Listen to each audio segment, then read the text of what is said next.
May 30th, 1942. In the dim corridors of Whitehall, Winston Churchill sat at his desk, his frustration mounting with each passing hour. The disaster at Dieppe was still 2 months away, but already the Prime Minister could see the impossible arithmetic of invasion staring back at him. How do you land an army on a hostile shore? How do you keep them supplied when every port in France bristles with German guns? On that spring evening, Churchill picked up his pen and wrote a memo that would change the course of the war. The heading read simply, "Piers for use on beaches." His instructions were characteristically blunt. They must float up and down with the tide. Let me have the best solution worked out. Don't argue the matter. The difficulties will argue for themselves. What Churchill demanded seemed impossible. Artificial harbors that could be built in Britain, floated across the English Channel, and assembled on enemy beaches to land an entire army. Yet within 2 years, that impossible dream would become the Mulberry harbors, an engineering miracle that would land over 2 million men on the coast of France and help decide the fate of the Second World War. The problem facing the Allies in 1942 was stark and unforgiving. Every military planner knew that to invade France, you needed ports, massive, functioning harbors capable of handling thousands of tons of supplies every single day. An army doesn't run on courage alone. It runs on ammunition, fuel, food, medical supplies, and an endless stream of replacements for men lost in battle. The Channel ports, Calais, Dieppe, Cherbourg, were the obvious targets, but they were also the most heavily defended positions on the Atlantic Wall. Hitler had turned these harbors into fortresses, bristling with coastal artillery, concrete bunkers, and crack German divisions. The mathematics were brutal. By the time Operation Neptune ended, over 1 million men would be fighting in Normandy, requiring more than 3,000 tons of consumable supplies per day just to keep them fed and armed. That figure didn't even include the tanks, trucks, artillery pieces, and mountains of ammunition needed to break out from the beachhead. Without a functioning port, the entire invasion would strangle on its own logistics within weeks. The lesson had been written in blood on the beaches of Dieppe on August 19, 1942. 6,000 men, mostly of the 2nd Canadian Infantry Division, had launched a daring raid on that French port. The plan was to capture the harbor, gather intelligence, destroy the dock facilities, and withdraw. Instead, they walked into a killing ground. The preliminary bombardment failed to suppress German defenses. Churchill tanks, Britain's newest armored hope, became trapped in the shingle, immobilized targets for German anti-tank guns. Of the men who went ashore, 3,500 were killed, wounded, or captured. It was a catastrophe that would haunt Allied planners. But from its ashes came a crucial realization. Vice Admiral John Hallett, the naval commander for the Dieppe raid, declared at a meeting afterwards that if a port could not be captured, then one should be taken across the channel. Hallett had Churchill's support, and when he moved to become Naval Chief of Staff to the Overlord planners, the concept of artificial harbors began to crystallize from dream into engineering challenge. But Churchill's memo in May 1942 was not the beginning of the story. It was the catalyst that brought disparate ideas into focus. The notion of artificial harbors had been floating through British military circles for years, dismissed as fantasy by some, pursued in secret by others. Churchill himself had sketched ideas for temporary harbors as far back as 1915, envisioning artificial structures off the German islands of Borkum and Sylt during the First World War. Nothing had come of it. In 1940, the civil engineer Guy Monsell, who would later become famous for his anti-aircraft sea forts, wrote to the War Office proposing an artificial harbor. The idea was filed away and forgotten. But by 1942, with America in the war and Stalin demanding a second front, the impossible had to become possible. The key figure who would make it happen was already at work. Brigadier Bruce White, a Royal Engineers officer who had built secret military ports in the First World War, had been appointed director of ports and inland water transport at the start of the conflict. White understood ports in his bones. He had overseen the construction of 2 dedicated military ports in Scotland, one at Foslane, one at Cairnryan, complete with deep water berths, cranes, and rail connections. He knew that repairing damaged ports would be faster than building new ones, so he had ordered 360 harbor cranes from Stothart and Pitt of Bath, each pre-wired to run on generators. White was methodical, brilliant, and possessed of the engineer's gift for seeing solutions where others saw only obstacles. When Churchill's memo landed on desks across Whitehall, White and his small team, designated Transportation 5 or TN5, were already thinking about the problem. They knew the requirement was staggering. Lord Louis Mountbatten, Chief of Combined Operations, had outlined the specification in the autumn of 1942. Piers at least 1 mile long capable of handling a continuous stream of supplies, with pier heads sturdy enough to accommodate 2,000-ton ships. The Welsh civil engineer Hugh Hughes had submitted designs for floating piers between June and August of 1942. Each contribution added a piece to the puzzle, but the puzzle itself was vast and complex. How do you create calm water in the middle of the English Channel's notorious swells? How do you build roadways that can flex with 20-foot tides? How do you do all of this in secret under the nose of German reconnaissance and have it ready for an invasion date that kept shifting but was certainly coming? The answer would require the mobilization of Britain's entire engineering and industrial capacity. At the Quebec Conference in August 1943, the decision was made to construct not one but 2 complete Mulberry harbors, Mulberry A for the Americans, Mulberry B for the British and Canadians. The combined chiefs of staff estimated that these artificial ports would need to handle 12,000 tons per day in all weathers. It was an audacious commitment. Churchill himself flew Brigadier White and his team to Quebec in a bomber to present the detailed plans. After half a dozen meetings, the green light was given. When White returned to London, he found a memo on his desk titled Artificial Harbours, describing the conference decision in completely unclassified language. Horrified at the security breach, he rushed to the War Office and demanded the project be given a proper code name.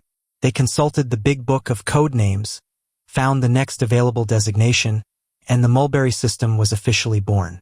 The name revealed nothing about the harbor's purpose or function. Perfect operational security wrapped in the mundane label of a fruit tree. Between the end of 1942 and September 1943, White's team wrestled with the fundamental engineering challenges. They needed 3 things: a way to create sheltered water, a stable pier head where ships could dock, and a flexible roadway connecting the pier to shore. Each problem spawned its own technological battle. For wave attenuation, they tested compressed air breakwaters, the Brasher system, which used perforated pipes suspended from floats to create curtains of bubbles. It worked, but the compressor requirements were prohibitive. They considered inflatable floating breakwaters called lilos, which evolved into rigid cruciform steel structures called bombardons. They proposed sinking old block ships in overlapping patterns to form barriers.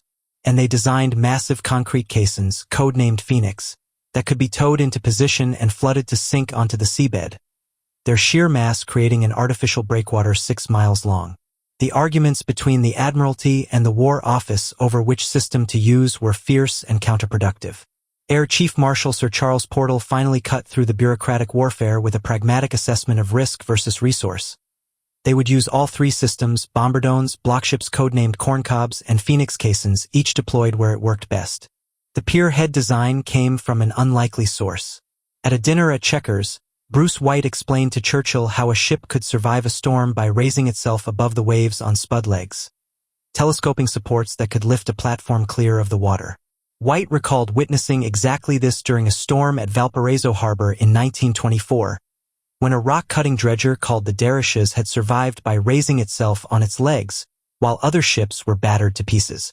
The Lobnitz Company of Renfrew, Scotland, which had built that dredger, was brought in to design the Mulberry pier heads.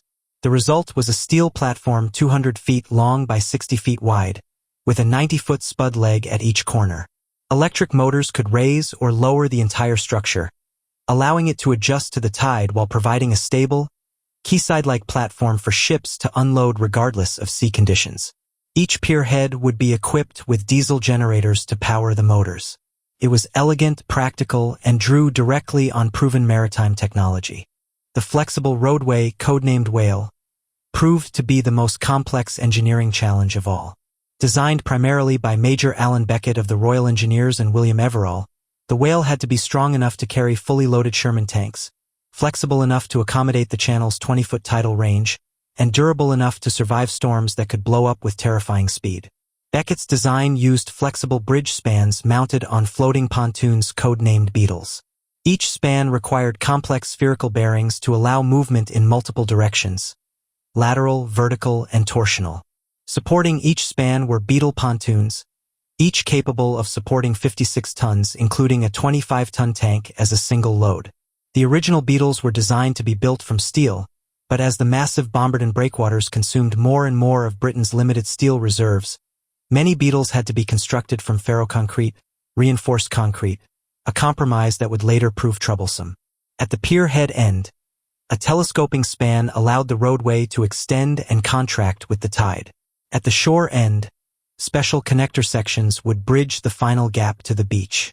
The entire system had to work in concert, pier heads, whales, and Beetles moving as one continuous flexible structure over a mile of open water.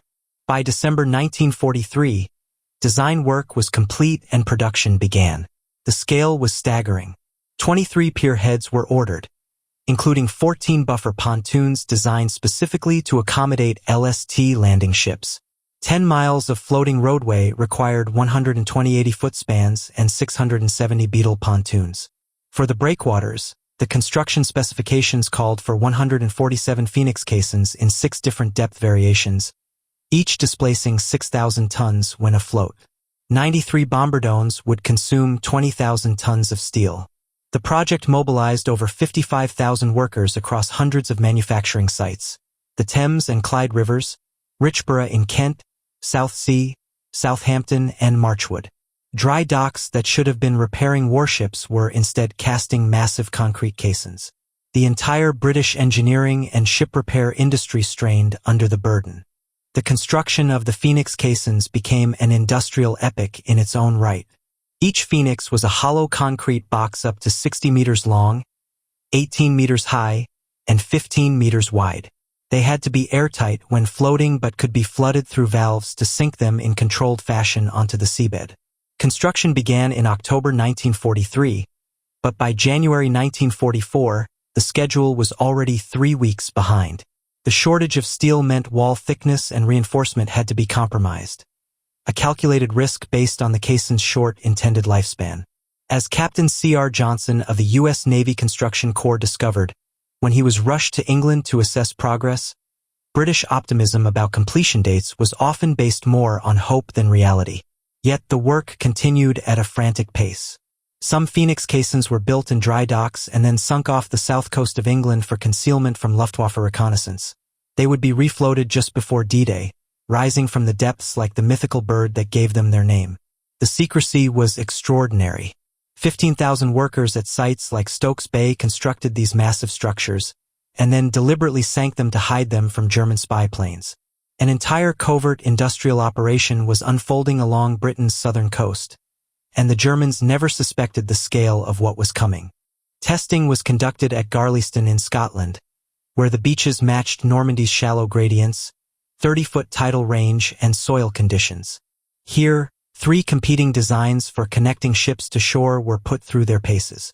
The Admiralty's Swiss Roll, a flexible roadway of timber and canvas secured with steel cables, could only support lightly loaded trucks and was quickly eliminated. Hugh's design of concrete hippo caissons supporting rigid crocodile steel roadways seemed promising, but testing revealed that the caissons wouldn't form a stable enough platform and the roadways suffered severe bending and distortion. Only Beckett's whale roadway design survived the brutal Scottish winter tests undamaged. When a storm washed away the Swiss roll and tilted the hippos, causing the crocodiles to fail, the whale kept functioning. It was selected as the system that would go to Normandy. The men sent to Garlieston for testing, nicknamed goons by locals for their rowdy behavior, would later play a crucial role in repairing the harbors after the Great Storm. At Phantom House, the headquarters of the Automobile Association, toymakers built a detailed model of the Mulberry harbors and invasion beaches under conditions of absolute secrecy. They were confined to the building until well after D-Day. While British engineers labored in secret, German military intelligence made a catastrophic miscalculation. The Germans had built their Atlantic wall defenses around a simple assumption: the Allies needed ports. Every assessment of Allied invasion capabilities focused on Calais, Dieppe, Cherbourg ports with existing infrastructure. Over 2 years, the Germans had poured 13 million cubic meters of concrete and 1.5 million tons of steel into fortifying the French coast. Hitler was convinced the main invasion would come at Pas-de-Calais, the shortest crossing point from England. British intelligence, reading German Enigma cipher traffic through ultra-decrypts, knew exactly what Hitler believed and shaped their deception accordingly. Operation Fortitude South created a phantom army group in southeast England, complete with inflatable tanks, fake radio traffic, and double agents feeding carefully crafted lies to German handlers. The Germans saw what they expected to see: a massive force preparing to strike at Calais. But the Germans' strategic blindness went deeper than deception. They simply could not imagine that the Allies would attempt to build and transport entire harbors across the Channel. The innovation of the Mulberry system allowed the Allies to choose Normandy, beaches without ports, defended more lightly than the fortified harbors. As one U.S. Army analysis would later note, the Germans built their defenses around ports with the assumption that the Allies needed them to supply large forces. The Mulberries shattered that assumption and rendered billions of marks' worth of fortifications irrelevant. On the afternoon of June 6, 1944, as American soldiers bled on Omaha Beach and British troops fought inland from Golden Sword, over 400 components of the Mulberry harbors, weighing approximately 1.5 million tons in total, set sail from British ports. A fleet of 132 tugs towed the massive Phoenix Caissons, strings of whale roadways with their beetle pontoons already attached, pairs of bombardons chained together, and the old block ships that would be scuttled to form the gooseberries. The captains of the block ships were told they were sailing for the Bay of Biscay. Operational security maintained to the last moment. The passage across the Channel was treacherous. Some components were lost to weather and the few German naval units that managed to break through Allied defenses, but most arrived as planned. The British construction team, No. 1 Port Construction and Repair Group, followed close behind the assault waves. At Arromanches, where the British and Canadian forces met lighter resistance than expected, they began work almost immediately. The Americans at Omaha faced a far more desperate situation, but even there, the construction teams landed and began the frantic work of surveying, marking positions with buoys, and preparing to assemble the artificial ports. The first components to arrive were the block ships. These old, obsolete vessels were deliberately scuttled in overlapping patterns to create the outer breakwater, the gooseberries. By June 13th, Gooseberry 1 at Utah Beach was complete, providing shelter for small to medium-sized landing craft and allowing troops and supplies to be unloaded onto pontoon causeways. However, the American construction team, against British advice, left gaps between the block ships to allow small craft to move through, a decision that would later prove disastrous. The Phoenix Caissons began arriving on June 9th. At Arromanches, the first Phoenix was sunk at dawn on June 8th. By June 15th, 115 more had been sunk to create a 5-mile-long arc from Tracy-sur-Mer in the west to Esnelles in the east. Each caisson had to be precisely positioned and then flooded in controlled sequence to settle onto the seabed without tilting or shifting. The work was conducted under constant threat of German artillery fire and air attack. Some Phoenix caissons had been fitted with anti-aircraft guns and barrage balloons, manned by crews from the 397th and 481st Anti-Aircraft Artillery Battalions. The superstructures of the sunken block ships also bristled with guns, turning the artificial harbors into defended positions even as they were being built. By June 17th, both strings of bombardons were in place, forming the outermost barrier about 1.5 kilometers from shore. By June 18th, 75 Phoenix caissons were positioned and sunk according to plan, with only one swinging out of position after a collision with a tug in darkness. The pier heads and whale roadways began arriving on June 9th. The assembly of these complex structures required skilled seamanship and precise coordination. By June 14th, just 8 days after D-Day, the first vehicles were rolling off ships, onto the pier heads, down the mile-long whale roadways supported by their beetle pontoons, and onto French soil. It was working. The impossible was happening. Ships that would have taken 12 hours to unload using traditional over-the-shore methods were now being emptied in less than 2 hours. Deep draft vessels that couldn't approach beaches were docking at the pier heads as if at established quaysides. The tonnage flowing ashore began to climb toward the planned 12,000 tons per day. Then, on the night of June 19th to 20th, disaster struck. Weather forecasters detected a severe storm building and provided enough warning for the construction teams to take emergency measures. Tugs were stocked with rations, pierheads were raised on their spud legs, moorings were checked and doubled, and all ships were ordered back to England except for the tugs, which were armed with PAT anti-tank weapons and ordered to sink any bombardon or vessel that threatened the Mulberry structures. What came was the worst storm in 80 years, comparable to the tempest that had scattered the Spanish Armada centuries before. For 3 days and nights, the channel became a maelstrom. The Mulberry harbors had only been operational for days when the storm hit, and they were tested far beyond their design specifications. The damage was catastrophic. Many Phoenix caissons were overtopped by waves, not a problem in itself, but when the tide subsided, the internal water pressure caused 5 of them to burst and another was damaged by scouring.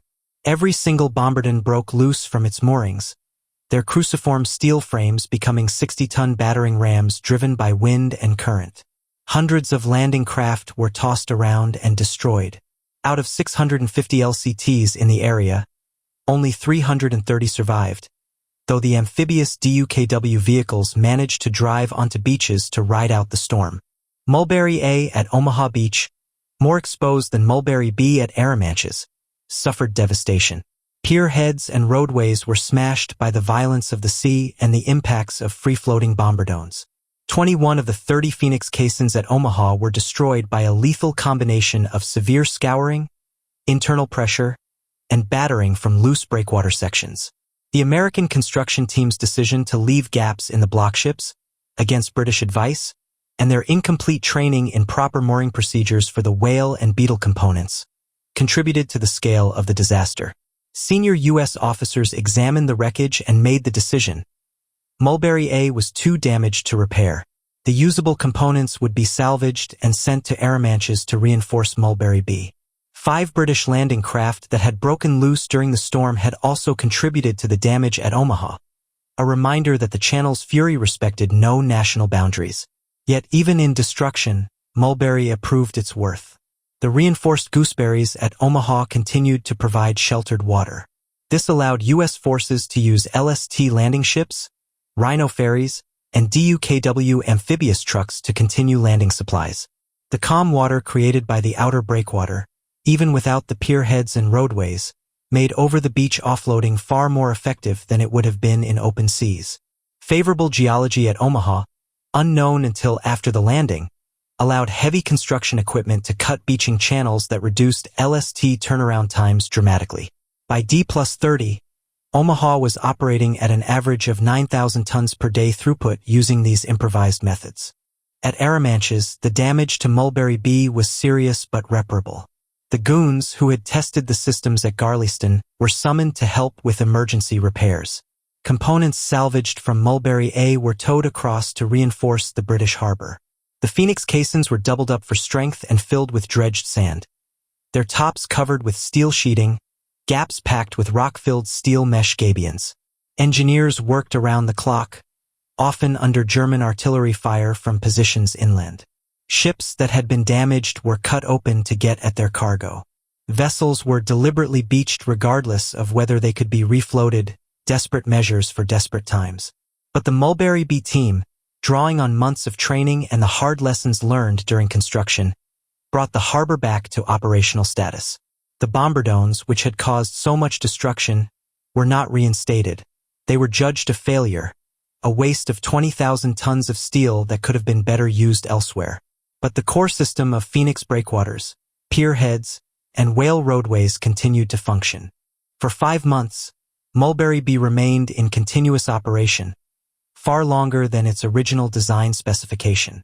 Every day from June 6th until the end of August 1944, it facilitated the landing of an astounding 9,000 tons of supplies. The statistics tell the story of its success. Over 2 million men, 500,000 vehicles, and 4 million tons of supplies passed through the Mulberry harbors. The larger Liberty ships, 7,000-ton vessels that were the workhorses of Allied logistics, were increasingly used instead of smaller coasters as winter approached. On November 19, 1944, Mulberry B at Arromanches was officially closed. This war was over. By then, The Allies had captured Cherbourg, though German demolitions had been so thorough that it took months to restore the port to operation. They had captured smaller ports along the coast. But until Antwerp fell to Allied forces, they remained dependent on the steady flow of supplies through the artificial harbor at Arromanches.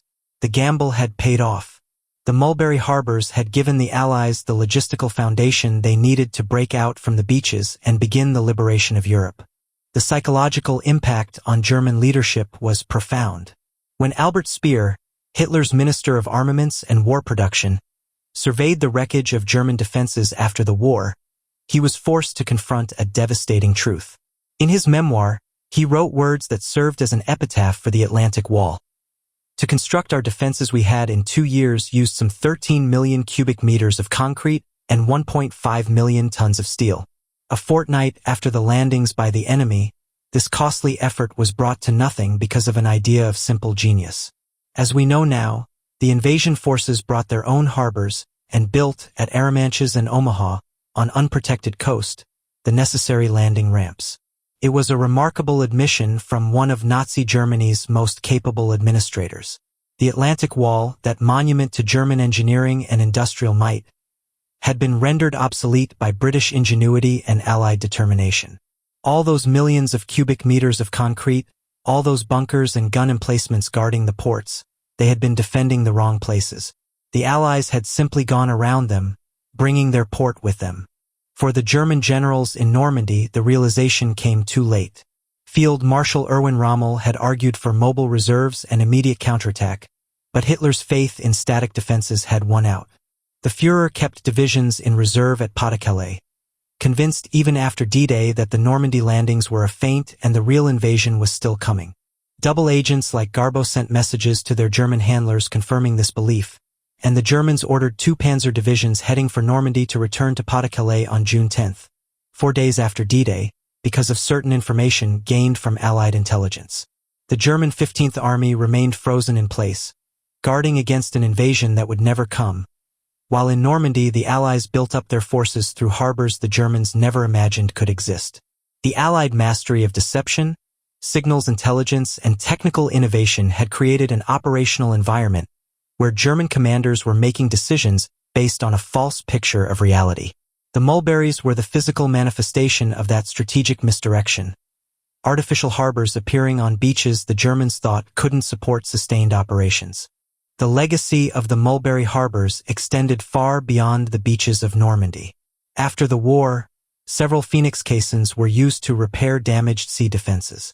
In 1953, when catastrophic flooding struck the Netherlands, killing over 1,800 people and devastating coastal communities, 8 Phoenix caissons were floated from Britain to close gaps in destroyed dikes.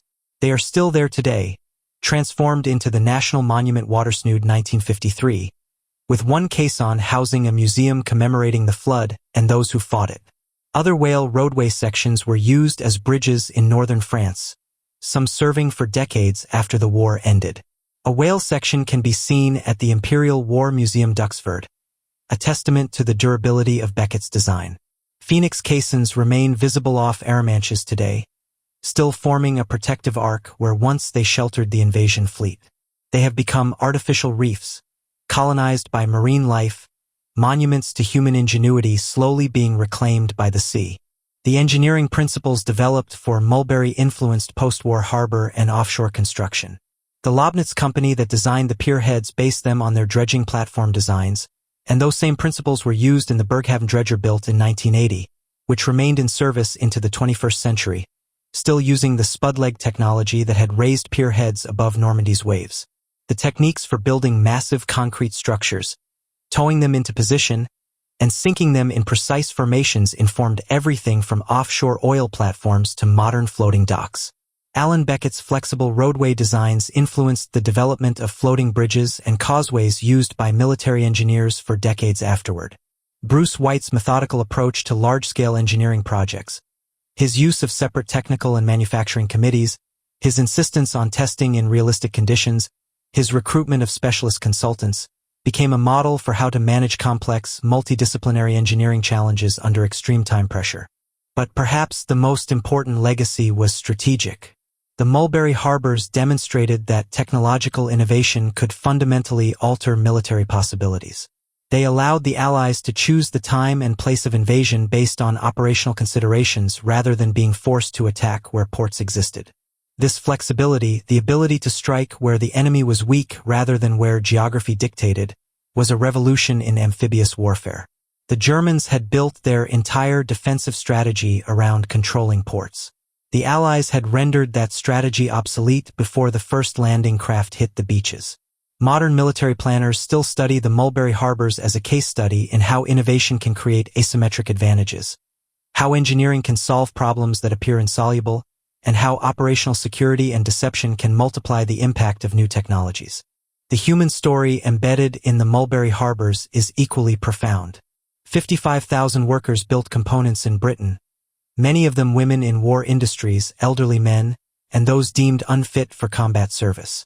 They worked in secrecy, not knowing exactly what they were building or when it would be used, only that it was vital for the invasion.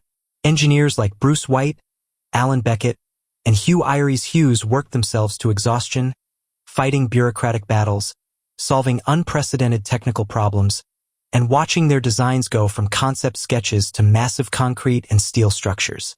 The construction and repair teams who sailed to Normandy, the goons from Garleyston and thousands of others, assembled these harbors under fire, worked through the great storm to salvage what they could, and kept them operating for months beyond their planned lifespan. The tugboat crews who towed Phoenix caissons across the channel, the Royal Engineers who surveyed the beaches and marked positions with buoys, the anti-aircraft gunners who defended the harbors from their platforms on sunken blockships.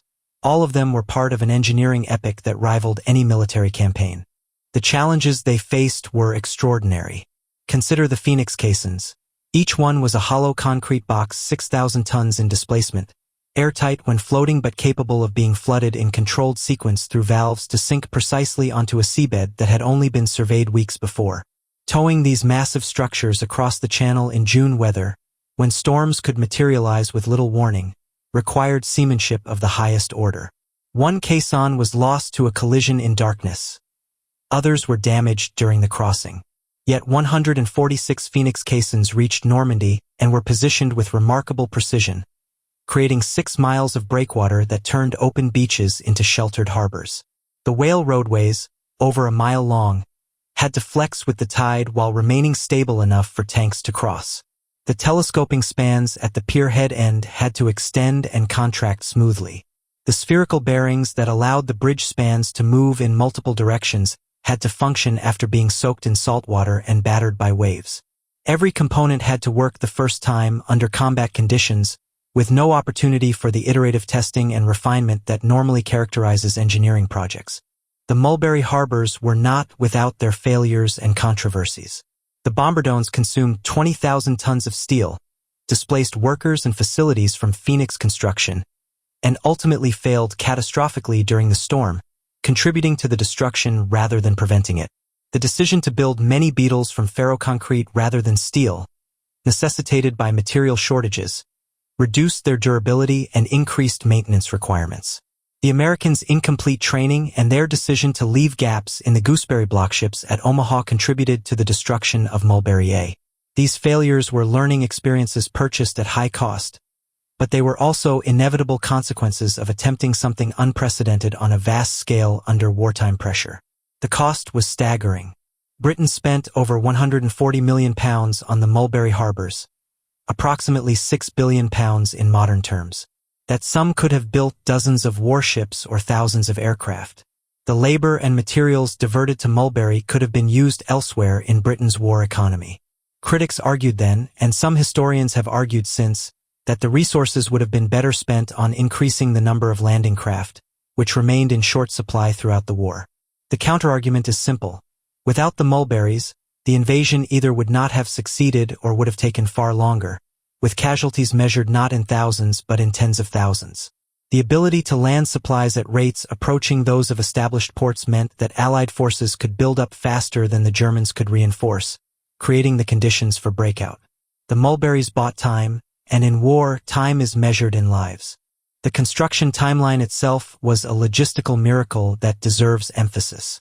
From the Quebec Conference decision in August 1943 to D-Day on June 6, 1944, was only 10 months, and serious construction didn't begin until December 1943, leaving barely 6 months to build components that would have taken years under peacetime conditions.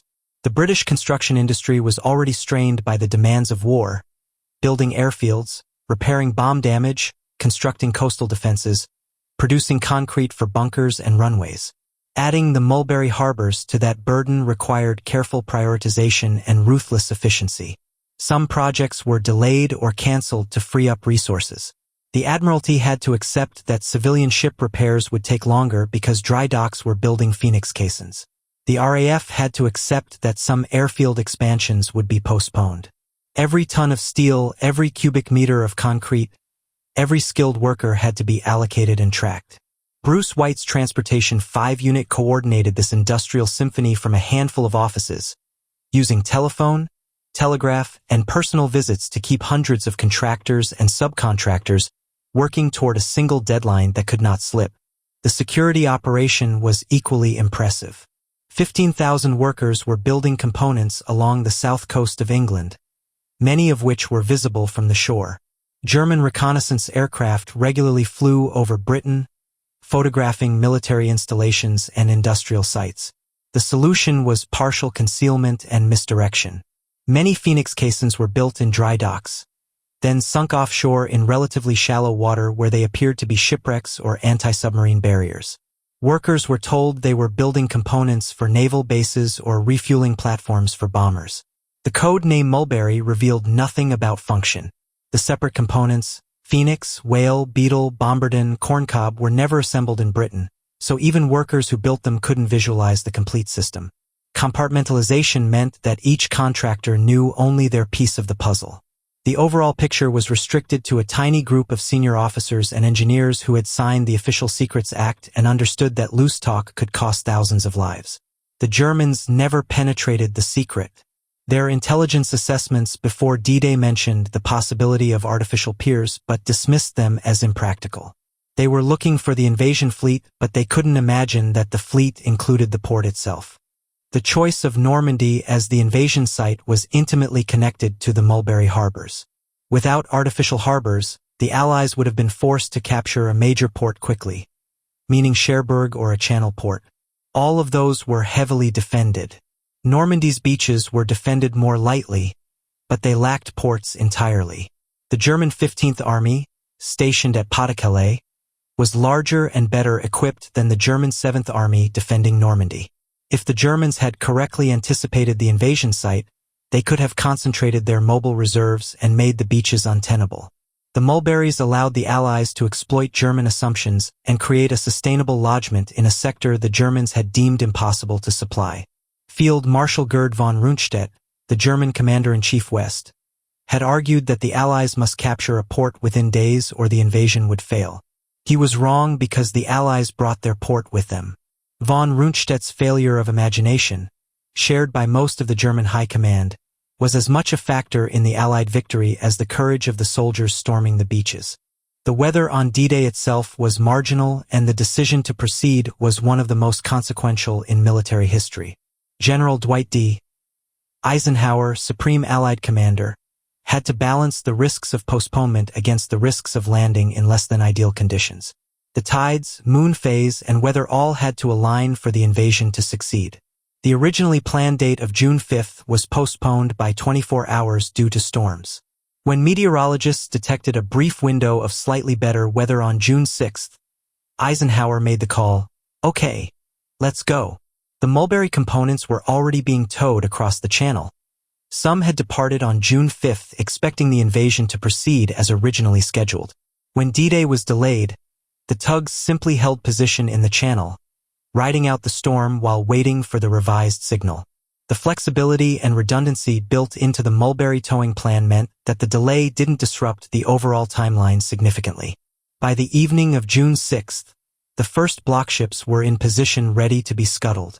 The logistical coordination required to keep hundreds of tugs, thousands of ships, and over 150,000 assault troops synchronized across a one-day delay, while maintaining operational security, demonstrated Allied organizational superiority that the Germans could not match. The Mulberry harbors also had a profound impact on Allied command relationships and inter-service cooperation. The project required unprecedented coordination between the Royal Navy, the British Army's Royal Engineers, the Royal Air Force for reconnaissance and defense, the United States Navy, the United States Army Corps of Engineers, and multiple Allied merchant marines. Tugs came from Britain, the United States, Canada, and other Allied nations. The crews spoke different languages, used different radio protocols, and operated under different command structures. Yet they had to work together with precision timing to tow massive structures across the channel and position them on hostile beaches. The planning staff for Operation Overlord created detailed towing schedules, waypoint coordinates, and positioning diagrams. Royal Navy beach masters coordinated traffic in the assembly areas. U.S. Navy construction battalions, the famous Seabees, worked alongside British Royal Engineer port construction companies. This level of joint and combined operations would have been impossible earlier in the war, but by 1944 the Allies had learned through painful experience how to make different services and nations work as a unified force. The infrastructure supporting the Mulberries extended back across the channel to Britain's south coast ports. The construction bases at Richborough, Marchwood, Southampton, Stokes Bay, and a dozen other locations were themselves major engineering projects, requiring docks, cranes, workshops, storage yards, and accommodation for thousands of workers. These facilities were built knowing they would be used intensively for less than a year and then abandoned or repurposed. The economic calculation was simple. Losing the war would cost everything, so no expenditure was too great if it increased the chance of victory. The British government financed the Mulberry construction through a combination of direct expenditure, requisition of civilian facilities, and direction of labor. Workers were paid, but at wartime rates and with little choice about where they worked. The essential work order could direct skilled workers to specific projects. The free market economy had been suspended for the duration of the war, replaced by a command economy where resources flowed to wherever they were most needed. The Mulberries represented the mobilization of an entire nation's industrial capacity toward a single objective. The medical infrastructure that came through the Mulberries was equally vital but often overlooked. Field hospitals, surgical teams, blood plasma, antibiotics, anesthetics, and thousands of tons of medical supplies flowed across the whale roadways. The survival rate for wounded soldiers in the Second World War was far higher than in the First World War, largely because of improved evacuation and treatment. But that required getting wounded men from the front lines to field hospitals and then, for serious cases, back to Britain. The Mulberries enabled that flow in both directions. Hospital ships docked at the pier heads to load casualties for evacuation. The calm water provided by the breakwaters made the transfer of stretcher cases far safer than it would have been through surf. The medical officers who designed the casualty evacuation plans knew that every hour's delay in treatment increased mortality.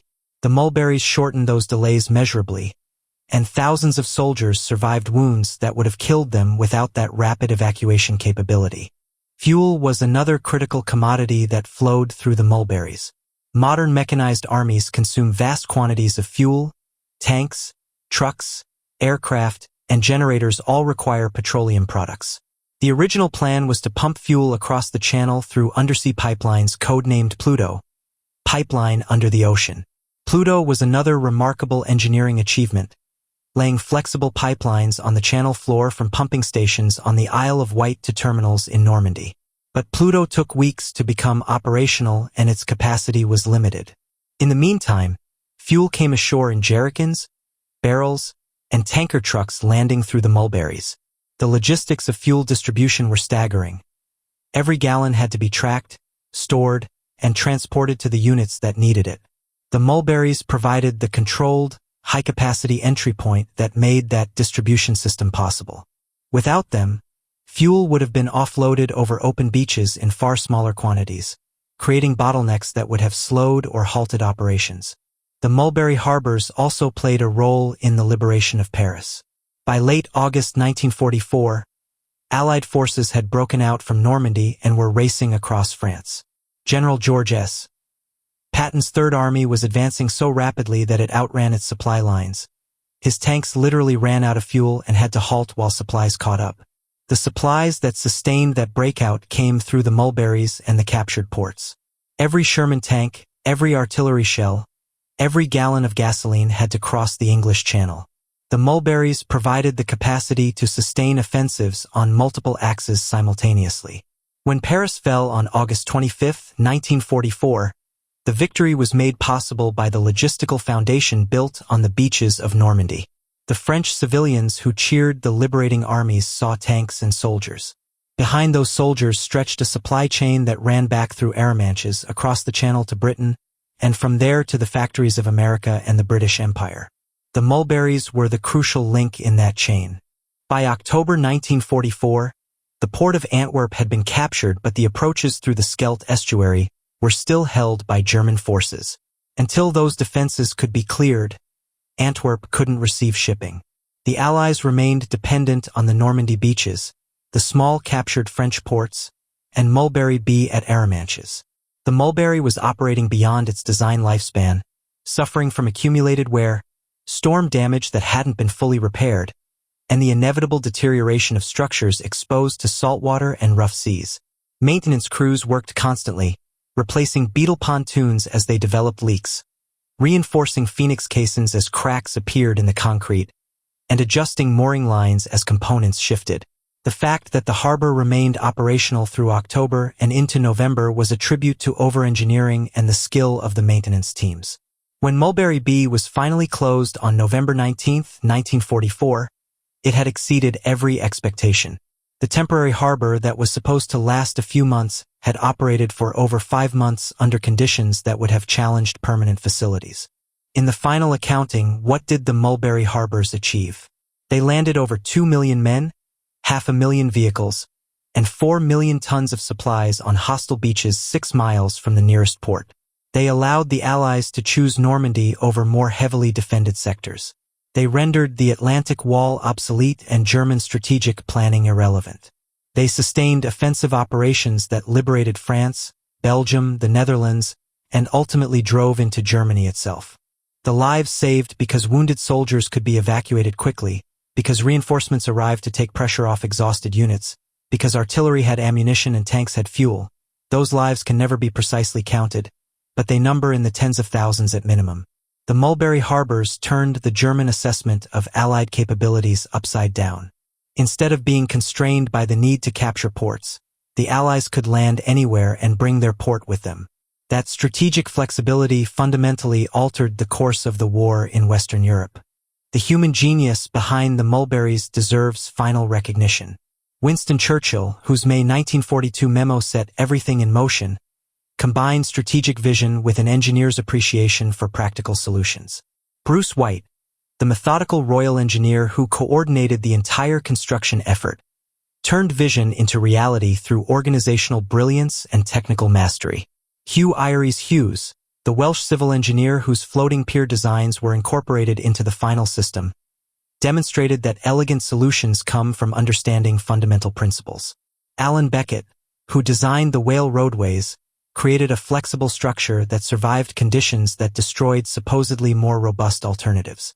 The thousands of workers, sailors, soldiers, and engineers who built, towed, assembled, repaired, and operated the Mulberries were the hands that translated design into physical reality. Their achievement ranks among the great engineering triumphs of the 20th century. The Mulberry harbors stand in history as proof that audacity, innovation, and determination can overcome apparently insurmountable obstacles. When Churchill wrote, "Don't argue the matter. The difficulties will argue for themselves," he was challenging his engineers to think beyond conventional limitations. They did. They imagined artificial harbors when no one had built such things before. They designed structures that could survive channel storms, flex with enormous tides, and function immediately in combat conditions. They mobilized an entire nation's industrial capacity to build these structures in 6 months. They towed 1.5 million tons of concrete and steel across hostile waters and assembled them on enemy beaches. And then, when the great storm destroyed much of their work, they repaired what they could and kept going. The Mulberry harbors were not just engineering structures. They were monuments to human ingenuity and will, physical manifestations of the truth that free peoples fighting for their survival can achieve what their enemies believe impossible. On the beaches of Normandy, where Phoenix caissons still break the waves and mark the spot where history turned. That achievement remains visible. The fake harbors built in 6 months helped land 2.5 million troops in France and win a world war.